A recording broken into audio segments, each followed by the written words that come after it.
Ka'batullohda o'qilingan namoz necha rakat va'da qilingan? Bir rakatiga necha rakat?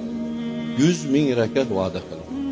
Shuning uchun odamlar oshiqadi u yerda. Shuning uchun pul tikyapti, shuning uchun vaqt ajratyapti.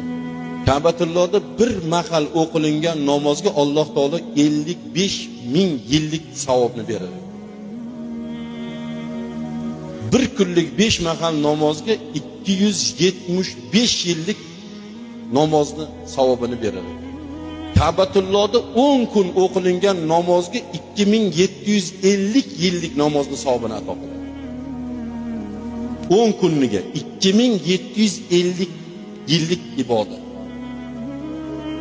Buni olayotganlar bor. Bu savobga xaridorlar boryapti, ko'ryapti, qilyapti.